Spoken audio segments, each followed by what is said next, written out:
Okay, ఇప్పుడు AP వాళ్ళు AP history, Telangana వాళ్ళు తెలంగాణ హిస్టరీ అని చెప్పి హెడ్డింగ్ పెట్టండి. డైరెక్ట్గా సిలబస్లోకి వెళ్ళిపోదాం మనం, చాప్టర్స్లోకి. సో ఏపీ వాళ్ళు ఏపీ హిస్టరీ, తెలంగాణ వాళ్ళు తెలంగాణ హిస్టరీ. సో చరిత్ర అంటే అర్థం ఏం చెప్తున్నాం? చరిత్ర అంటే హిస్టరీ, వెరీ గుడ్. హిస్టరీ అంటే అర్థం ఏంది? స్టడీ ఆఫ్ ద పాస్ట్, గతాన్ని అధ్యయనం చేయడం. సో గతాన్ని అధ్యయనం చేయడాన్ని చరిత్ర అంటారు. Study of the past is called history. అయితే గతంలో జరిగిపోయిన దాన్ని చదువుకోవడం, అది మన చరిత్ర. అయితే ఆ గతాన్ని మనం చదవడం స్టార్ట్ చేసామనుకోండి, ఎప్పటి నుంచి తీసుకోవచ్చు చరిత్రని? ఎప్పటి నుంచి అంటే భూమి పుట్టిన దగ్గర నుంచి తీసుకోవచ్చు. అందుకే అది కూడా చరిత్ర కదా. భూమి పుట్టిన దగ్గర నుంచి తీసుకోవచ్చు. భూమి ఎప్పుడు పుట్టింది? ఒక 400 కోట్ల సంవత్సరాల క్రితం పుట్టింది ఈ భూమి. 400 క్రోర్స్ ఇయర్స్ ఎగో, అంటే 4000 మిలియన్స్ అన్నాం. ఒక క్రోర్లో ఎన్ని మిలియన్స్? 10 మిలియన్స్. ఓకే, అంటే 400 crores అంటే ఎన్ని millions? 400 crores 4000 million. So 4000 million years ago earth was originated. ఈ భూమి అనేది అప్పుడు పుట్టింది అట. ఆ భూమి పుట్టినప్పుడు భూమి పైన ఏమైనా వాతావరణం, వెదర్, క్లైమేట్ ఏమైనా ఉందా? ఏమీ లేదు. సో అప్పుడు జీవం అనేది ఏమీ లేదు అప్పుడు. దాన్ని ఎజాయిక్ పీరియడ్ అని చెప్పేసి అంటాం. ఆ పీరియడ్ ఏమంటాం? ఎజాయిక్ పీరియడ్. అంటే జీవం లేని కాలం, అది ఎజాయిక్. ఆ తర్వాత నెమ్మదిగా ఈ భూమి పైన వాతావరణం ఏర్పడింది, అంటే క్లైమేట్ అది కూడా ఏర్పడుతుంది, ఆ వెదర్ ఎసెట్రా ఫామ్ అవుతుంది. అప్పుడు నెమ్మదిగా ఏమవుతాయి అంటే ఈ మొక్కలు వస్తాయి, చెట్లు అవి పెరుగుతాయి. ఈ చెట్లు పెరిగిన తర్వాత ఆక్సిజన్ ఫామ్ అవుతుంది. ఆక్సిజన్ ఫామ్ అయిన తర్వాత సింగిల్ సెల్ ఫామ్ అయింది, తర్వాత డబుల్ సెల్, మల్టీ సెల్స్, జీవం అనేది పుట్టుకొచ్చింది, లైఫ్ ఎగ్జిస్టెన్స్ వస్తుంది. ఎప్పుడైతే భూమి పైన లైఫ్ అనేది వచ్చిందో దాన్ని జాయిక్ పీరియడ్ అంటాం. జాయిక్ పీరియడ్. సో ఫస్ట్ ఎజాయిక్ పీరియడ్, తర్వాత జాయిక్ పీరియడ్.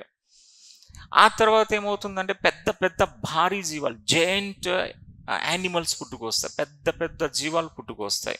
దాన్ని టెరిషియరీ పీరియడ్ అంటాం, టెరిషియరీ. ఆ తర్వాత 4వ పీరియడ్ దాన్ని క్వాటర్నరీ పీరియడ్ అంటారు, క్వాటర్నరీ పీరియడ్. ఈ క్వాటర్నరీ పీరియడ్లో ప్లీస్టోసిన్, హోలోసిన్ అని చెప్పి 2 సబ్ ఎరాస్ ఉంటాయి. ప్లీస్టోసిన్, హోలోసిన్. ఇందులో ప్లీస్టోసిన్ అని చెప్పి అంటాం కదా, ఈ ప్లీస్టోసిన్ పీరియడ్లో ఈ హోమోసెపియన్స్ అనేవి పుట్టుకొచ్చినారు. అంటే మనం ప్రస్తుతం మన యొక్క మానవ ఆకారం ఉంది కదా, ఈ ముక్కు, ఇవి స్కల్ ఎసెట్రా, దీన్ని అంటాం హోమోసెపియన్ అంటాం. ఈ హోమోసెపియన్ అనేది భూమి పైన ఫస్ట్ ఇప్పుడు అంటే క్వాటర్నరీ పీరియడ్, చతుర్దశ పీరియడ్. ఇది క్వాటర్నరీ పీరియడ్లో సబ్ ఎరా ప్లీస్టోసిన్ అని చెప్పి అంటారు. ప్లీస్టోసిన్ పీరియడ్లో వస్తుంది. అయితే మానవుడు యానిమల్ నుంచి పుట్టుకొచ్చినాడు, కోతి నుంచి. కోతి మానవ ఉంటుంది కదా, తాంజానియాలో కోతి ఒకటి ఉండే, ఆ కోతి నుంచి మానవుడు పుట్టుకొచ్చినాడు అని చెప్పేసి అంటారు. ఓకే, ఇప్పుడు మానవుడు అనాగరికగా ఉంటాడు, యానిమల్ లాగా సంచార జీవితం, అటు ఇటు తిరుగుతూ ఉంటాడు. ఏమైనా జంతువులు కనిపిస్తే జంతువులను కొట్టుకొని చంపుకొని తింటాడు. అయితే ఆ జంతువుని చంపేటప్పుడు ఆయుధం కావాలి, విపన్ కావాలి. ఆ విపన్ చేత్తో కొట్టి చంపేస్తాడా? లేదు, విపన్ కావాలి. ఏంటి ఆ విపన్? స్టోన్ తీసుకుంటాడు. ఆ స్టోన్ తీసుకుని దాన్ని ఒక హ్యాండ్ యాక్స్, చేతి గొడ్డలి అట్లాగా రూపంలో తయారు చేస్తాడు. దాన్ని ఆ విధంగా ఉపయోగిస్తాడు. అంటే ఇప్పుడు ఆ తొలి మానవుడు కదా ఆయన, ఎర్లీ హ్యూమన్ బీయింగ్. ఆ తొలి మానవుడు ఇప్పుడు విపన్స్, టూల్స్ ఉపయోగిస్తున్నాడు కదా. అది ఏ టూల్స్ ఉపయోగిస్తున్నాడు? స్టోన్ టూల్స్ ఉపయోగిస్తున్నాడు, స్టోన్. కాబట్టి వాళ్ళని అంటాం స్టోన్ ఏజ్ పీపుల్ అంటాం, వాళ్ళని స్టోన్ ఏజ్ పీపుల్, రాతి యుగ మానవులు అంటాం. ఆ రాతి యుగంలో మానవుడు ఉపయోగించిన స్టోన్ కేటగిరీస్ ఉంటాయి కదా, దాని బేస్ మీదుగా పాలియోలిథిక్, మెసోలిథిక్, నియోలిథిక్ అని చెప్పి అంటారు. పాత రాతి, మధ్యరాతి, కొత్త రాతి. ఆ తర్వాత మానవుడు ఏం చేస్తాడు అంటే మెటల్ ఉపయోగిస్తాడు. మెటల్ అంటే లోహాలు ఉపయోగిస్తాడు. మానవుడు ఉపయోగించిన తొలి లోహం ఏది? మెటల్, కాపర్, రాగి అనేది చాలా సాఫ్ట్గా ఉంటుంది, ఈజీగా బెండ్ చేసేవచ్చు. రాగిని స్ట్రాంగ్ చేయాలి, కాపర్ని స్ట్రాంగ్ చేయాలి. దానికి ఏం చేస్తాం? టిన్ కలుపుతాం, తగరం కలుపుతాం, బ్రాంజ్ అవుతుంది, బ్రాంజ్ స్ట్రాంగ్గా ఉంటుంది. అట్లా మానవుడు బ్రాంజ్ ఉపయోగిస్తాడు. దాన్ని కాంస్య యుగం అంటాం, బ్రాంజ్ ఏజ్ అని చెప్పి అంటారు. అంటే మానవుడు paleolithic, mesolithic, neolithic, next bronze age. ఆ తర్వాత మానవుడు ఉపయోగిస్తాడు ఐరన్ ఏజ్ అని చెప్పేసి అంటారు. ఇట్లాగా తొలి మానవుడు ఉండే.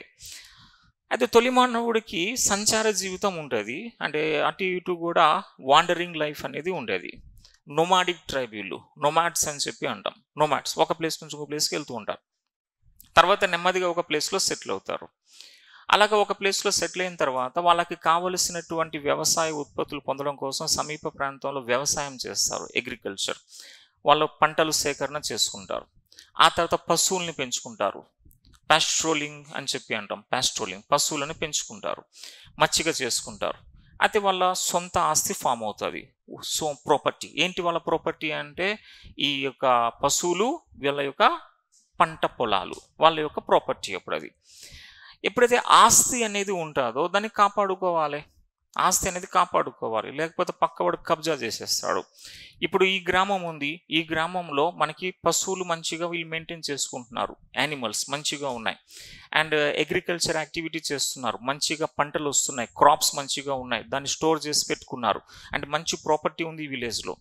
పక్క విలేజ్లో సరిగ్గా వాళ్ళు పని చేయడంలే, వాళ్ళకి యానిమల్స్ లేవు, వాళ్ళకి క్రాప్ లేదు, కరువు వచ్చింది, ఆకలి వేస్తూ ఉంది. అప్పుడు ఆ పక్క విలేజ్ వాడు ఏం చేస్తాడు, వీళ్ళపై అటాక్ చేస్తాడో చేస్తాడు, అటాక్ చేసి తీసుకెళ్ళిపోయే అవకాశం ఉంటుంది. కాబట్టి ఇప్పుడు సొంత ఆస్తి అనేది ఉంది, దాన్ని కాపాడుకోవాలి. కాపాడుకోవాలంటే సైన్యం కావాలి, పవర్ఫుల్ వ్యక్తులు కావాలి. అప్పుడు ఒక వ్యక్తి ఉంటాడు, అతని రాజన్ అంటారు. రాజన్ అనేవాడు ఒకడు వస్తాడు. ఆ రాజన్కి ఇప్పుడు సైన్యం కావాలి. ఆ విలేజెస్లో ఉన్న యువకులు ఉంటారు కదా, ఆ యువకుల్ని తీసుకుంటాడు, యూత్ని తీసుకుని వాళ్ళతో సైన్యం ఏర్పాటు చేస్తాడు. అలాగా ఒక గ్రామంలో ఒక రాజన్ వచ్చినాడు. ఇప్పుడు ఈ రాజన్ దగ్గర కొంతమంది సైనికులు ఉన్నారు. ఇప్పుడు ఈ రాజన్ ఏం చేస్తాడు అంటే ఇంకా సైన్యాన్ని పెంచాలి, ఇంకా స్ట్రాంగ్ కావాలి. ఇంకా సైన్యాన్ని పెంచాలంటే ఏం చేయాలి, పక్క గ్రామాల్లో ఆక్రమణ చేయాలి. పక్క గ్రామాలు ఇప్పుడు ఏం చేస్తాడు, ఈయన అటాక్ చేస్తాడు పక్క విలేజ్ పై, దాన్ని కలిపేసుకుంటాడు, అక్కడ ఉన్న యువకుల్ని సైన్యంలో చేర్చేసుకుంటాడు.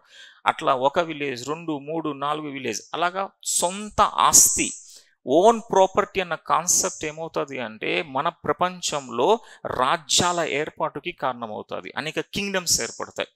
ఇప్పుడు ఒక చిన్న గ్రామం నుంచి స్టార్ట్ అవుతుంది, అలా గ్రామాలు ఆక్రమణ చేసేసుకుంటాడు, పెద్ద ప్రాంతం అయిపోయింది, అది ఒక కింగ్డమ్. ఇది నాది, ఇది దీనికి నేను రాజు అంటాడు రాజన్. అట్లా రాజ్యాలు అనేకం ఏర్పడతాయి. కొందరు రాజులు వస్తారు, ఆ రాజులు ఏం చేస్తారు, పెద్ద పెద్ద ప్రాంతాల్లో ఆక్రమణ చేసేస్తారు. అదే ఎంపైర్స్ అని చెప్పి అంటాం. ఎంపైరర్స్ అని చెప్పేసి వాళ్ళని అంటాం. పెద్ద పెద్ద ఎంపైర్స్ ఏర్పడతాయి, అంటే మహా సామ్రాజ్యాలు ఏర్పడతాయి. అలాగ ప్రపంచంలో ఇప్పుడు అనేక రాజ్యాలు, సామ్రాజ్యాలు ఏర్పడినాయి. ఒక రాజ్యం ఉంది అంటే దానికి రాజు ఉంటాడు. రాజు ఉంటే వాడికి ఒక వంశం ఉంటుంది, డైనాసిటీ. రాజు ఉంటే ఆటోమేటిక్గా డైనాసిటీ ఉంటుంది. అలాగా మన ఏపీఆర్ తెలంగాణ, అప్పుడు రెండు ఒకే తెలుగు ప్రాంతం, అది ఆంధ్రదేశం అని చెప్పి అనేవాళ్ళం. అప్పుడు తెలంగాణ ఆంధ్ర అనేమిలే, ఆంధ్రదేశ.